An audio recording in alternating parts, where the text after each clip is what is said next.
Bonjour à tous les amis, bienvenue dans cette vidéo de Vivre Sainement. Aujourd'hui, on va parler d'une loi qui, sous couvert de mots très doux, presque poétiques comme liberté et fraternité, rejoue en réalité tout un mécanisme que l'on pensait enterré depuis 1945, l'action T4. Et l'action T4, c'est le nom du programme mis en place par le régime nazi en 1939 pour éliminer les malades et les handicapés, tous ceux jugés inutiles à la communauté du peuple par les nazis.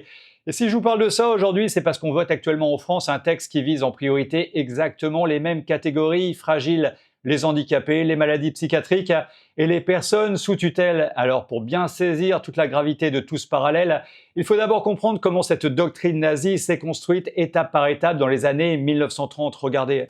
Les nazis considèrent la maladie comme le symptôme d'une discipline sociale insuffisante et comme un manque de dévouement à la communauté. La société est présentée comme un organisme vivant qui doit être protégé des parasites et des cellules cancéreuses.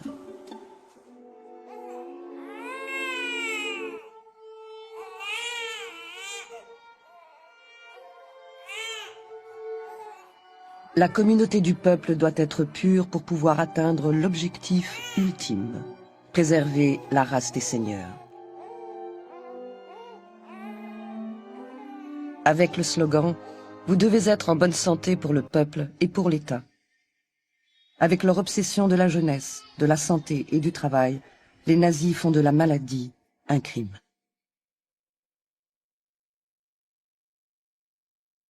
Le Troisième Reich n'a besoin que d'enfants en bonne santé.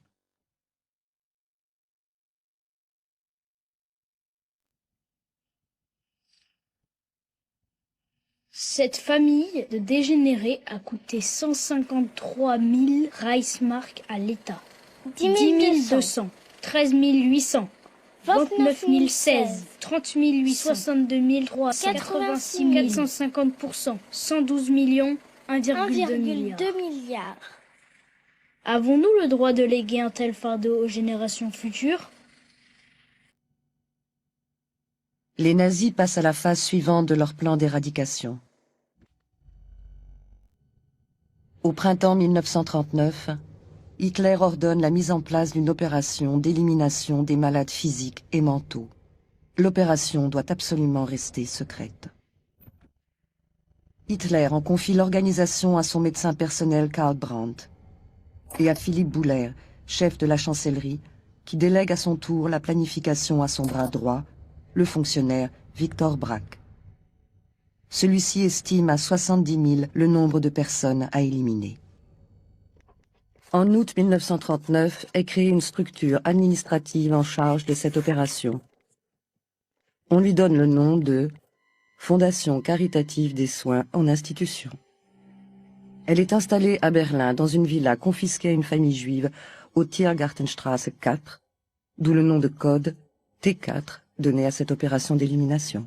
Voilà comment est née l'idéologie de l'action T4, la maladie transformée en crime contre le peuple. Le malade réduit à un simple coup en Reichsmark, la monnaie de l'époque, et la vie de certaines personnes jugées froidement inutiles et indignes d'être vécues. Et ce mécanisme n'est rien d'une abstraction historique lointaine, puisque Alexandre Langlois, un ancien agent du renseignement, va maintenant le retrouver presque mot pour mot dans le fonctionnement de l'État français actuel. Regardez. Par exemple, l'action T4, qui était quelque chose qui a été mis en place par le régime nazi, qui voulait tuer les handicapés, etc.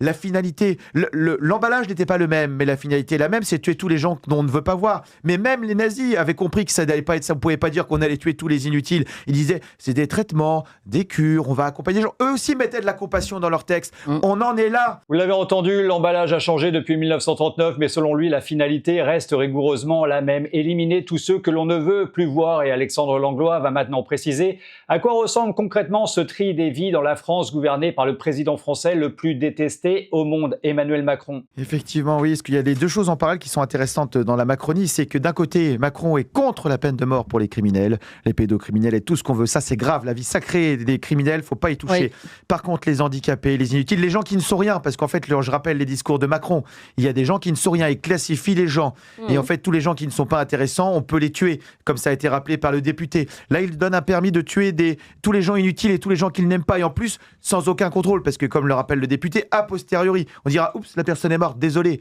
ce sera trop tard, on ne peut pas revenir en arrière. Oups, comme dit Epstein. Aussi, il y a beaucoup de oups. Je rappelle qu'ils disent aussi qu'il faut un consentement libre et éclairé. On se rappelle la période Covid, du consentement libre et éclairé pour se faire vacciner, sous la pression, la contrainte, la torsion, la mise au banc par la société et par Macron et tous ses sbires. Donc c'est vraiment quelque chose de grave. Et quand on regarde le vocabulaire utilisé, au lieu de dire on va tuer des gens, c'est au nom de la compassion, de la vertu. Oui. Je rappelle aussi... De l'inclusivité. Il faut que ce droit soit universel, que tout le monde soit inclus dans ce droit. Les handicapés, les inutiles, les gens qui ne sont rien, c'est exactement le même vocabulaire qu'employaient déjà les architectes de l'action T4 pour désigner leurs victimes.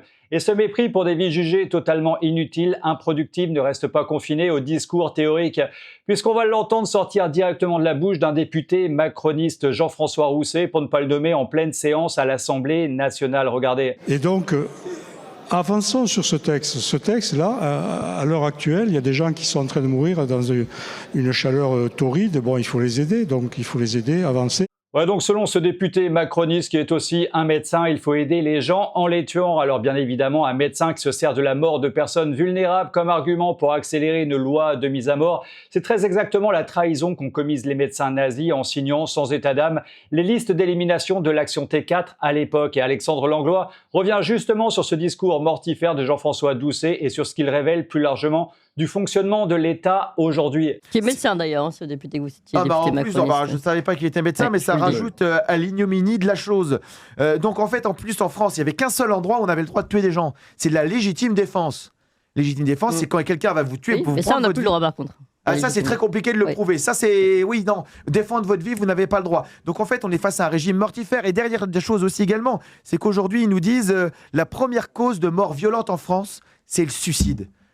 Alors là, c'est de plus de 10 000 par an, il y en a un toutes les heures quasiment. D'ailleurs, la police gagne un des records de suicide. Un par semaine, ce que je disais à mes enfants, vous n'avez pas de chance. Moi, je suis policier, ma femme est agricultrice. Il y en a un qui a le record en nombre, l'autre on a le record en pourcentage. Donc franchement, voilà, je vous rassure tout le monde, on n'est pas suicidaire, on tient bon. Voilà pour petit message à la Macronie. Mais derrière ça, ce qui veut dire demain, c'est qu'en France, quelque chose, une société qui ne va pas bien. On ne se suicide pas comme ça. La société tient par psychotrope. Donc tout est fait pour que ça n'aille pas bien. Et la solution de se dire, c'est, écoutez, maintenant, plutôt que vous suicider, on va vous accompagner. Et en plus, on maquille la réalité, parce qu'on maquille la réalité, comme les nazis qui cachaient leur camp d'extermination. On dit mort naturelle. Mais c'est pas une mort naturelle de l'euthanasie. Donc je veux dire, au bout d'un moment, et on parle d'aide accompagnement à mourir.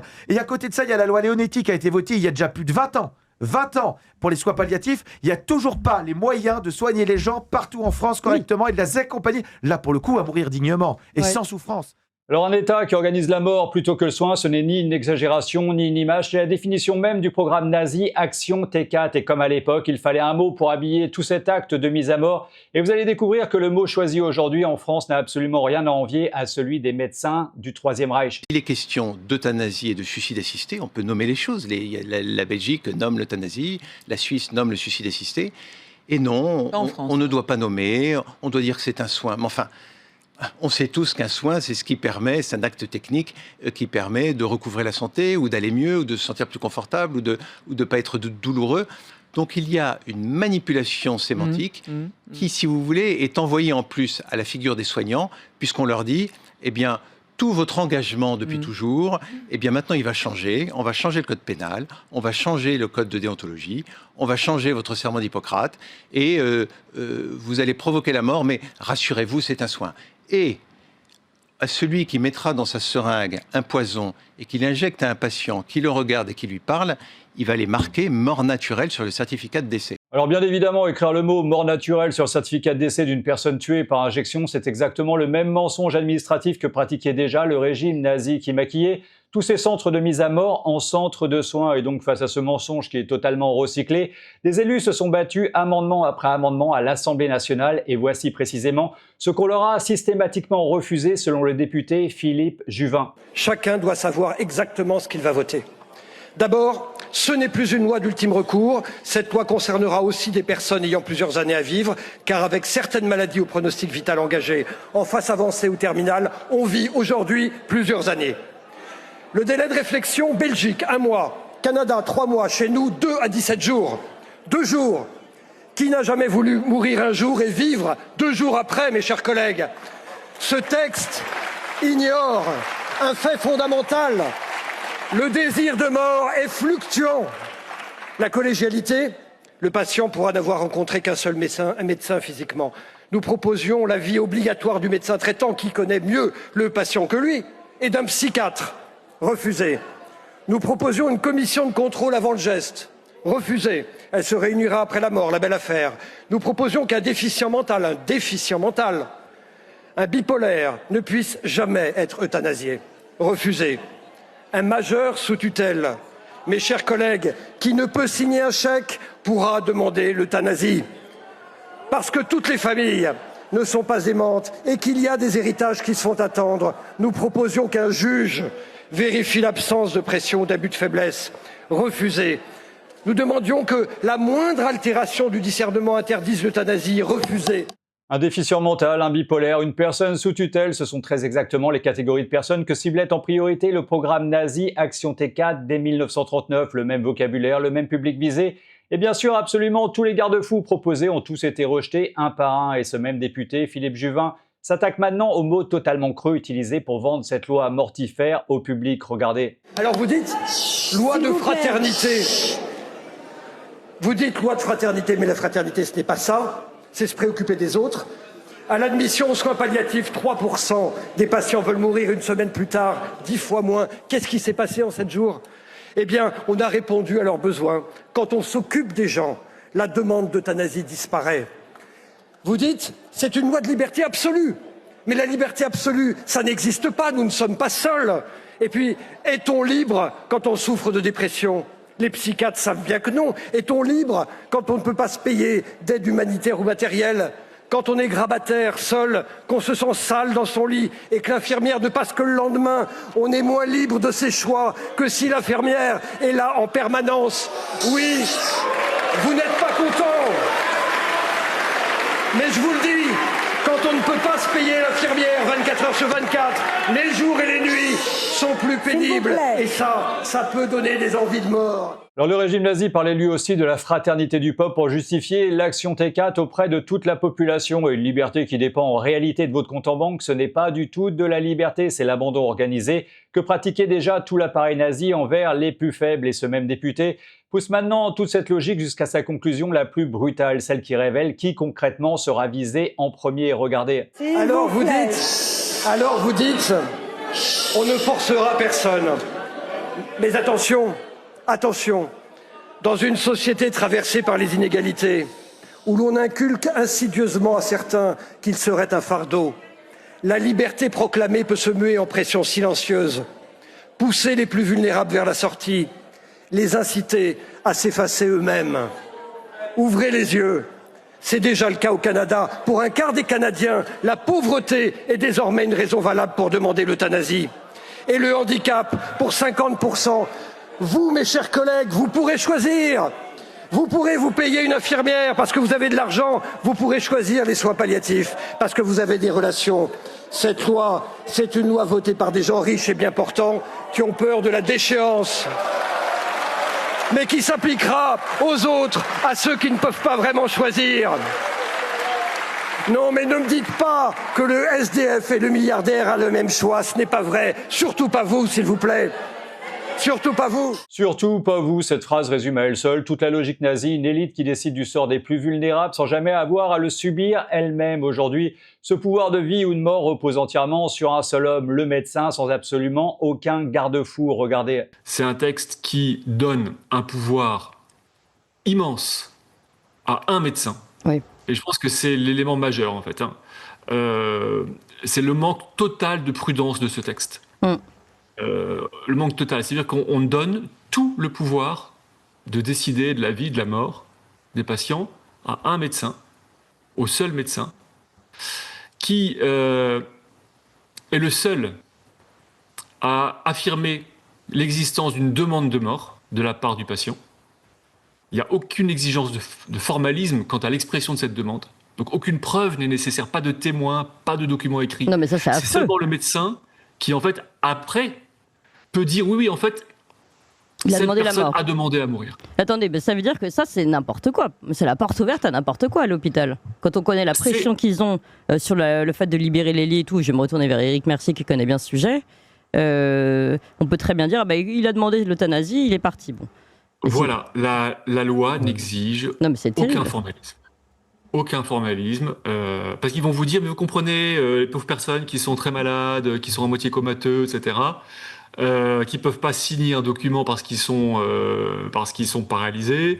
Il faut que finalement, par l'expression de leur visage ou par la voix, ils puissent demander. Mais dans ce cas-là, qu'on exige un témoin, ou 2 témoins, ou 3 témoins, qu'on exige un juge, qu'on exige un notaire, rien.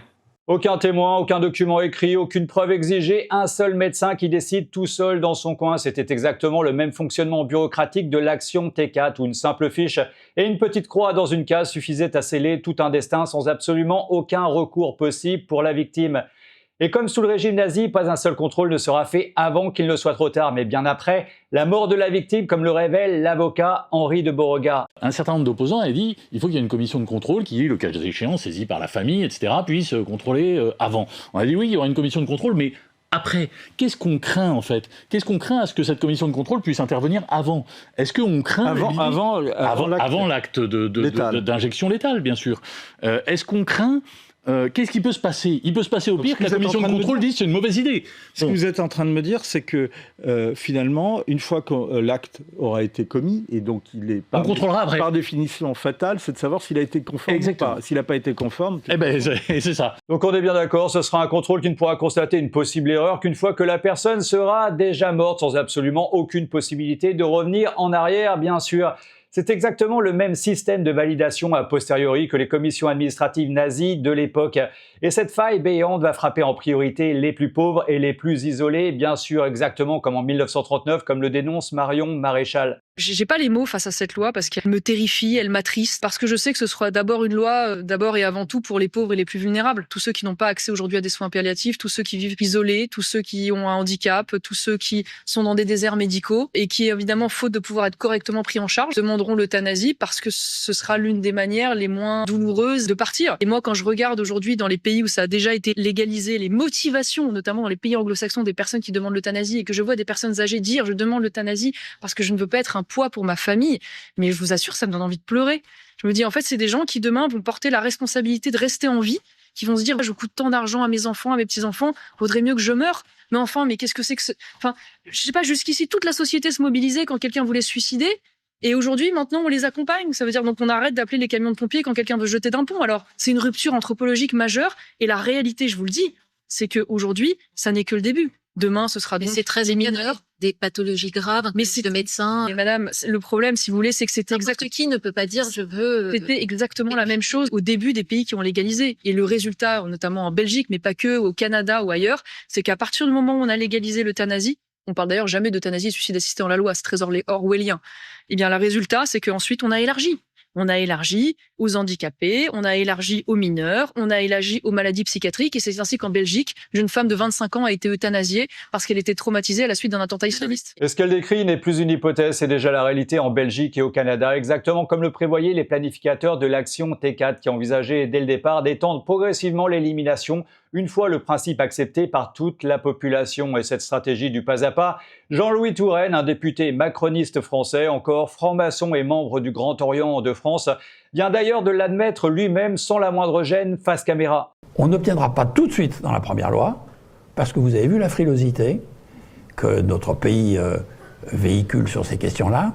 Il faut obtenir le plus possible.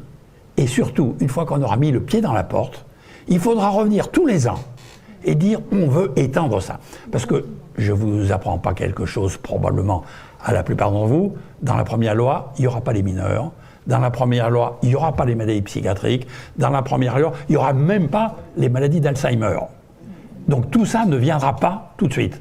Mais dès qu'on aura au moins obtenu une loi pour ceux qui ont une maladie de Charcot, pour certaines formes de tumeurs généralisées, pour ceci, pour cela, après on pourra étendre les choses en disant c'est quand même pas normal qu'il y ait des malades, des Français, parce qu'ils ont telle forme de maladie qui ont droit, et puis les autres qui n'ont pas droit. Donc il faudra introduire cette égalité. Vous venez d'entendre dans les mots mêmes de ceux qui pensent cette loi la reproduction quasiment intégrale du programme nazi Action T4, trier les vies selon leur utilité, confier à un seul médecin le pouvoir de décider qui doit mourir, cibler en priorité les handicapés et les personnes sous tutelle, maquiller la mise à mort en acte de compassion et étendre bien sûr chaque année un peu plus le périmètre des personnes éliminables. Et tout ça, c'est pas une comparaison gratuite, c'est un mécanisme historique qui est en train de se rejouer actuellement sous nos yeux avec un tout nouveau visage administratif. Alors dites-moi franchement, s'il vous plaît, dans les commentaires ci-dessous, pensez-vous que la France est en train de refaire, sous couvert de compassion, exactement le même programme nazi que le monde entier a juré de ne plus jamais revoir? Voilà, c'est terminé pour aujourd'hui. Alors sans aucune transition, je vais rouvrir une petite parenthèse. Si vous aimez mes vidéos, sachez que tout ce travail me prend énormément de temps et de recherche et YouTube ne me paye presque rien sur mon type de contenu. C'est donc grâce à vous, via Tipeee, que je peux toujours continuer à creuser tous ces sujets sans absolument aucune censure de ma part et même 1 € par mois, ça m'aide vraiment beaucoup. Ça me permet de payer tout le matériel, les logiciels et tout le temps nécessaire que je passe pour créer toutes ces vidéos. Merci vraiment à tous ceux qui me soutiennent déjà. Vous êtes vraiment la raison pour laquelle cette chaîne peut rester totalement libre et toujours indépendante. Voilà, cette vidéo se termine. Je vous aime très très fort les amis. Ensemble, on va tous y arriver. Si vous avez tous aimé cette vidéo, cliquez sur j'aime, la cloche et s'abonner qui sont juste en dessous. Et à très bientôt pour une prochaine capsule sur Vivre Sainement.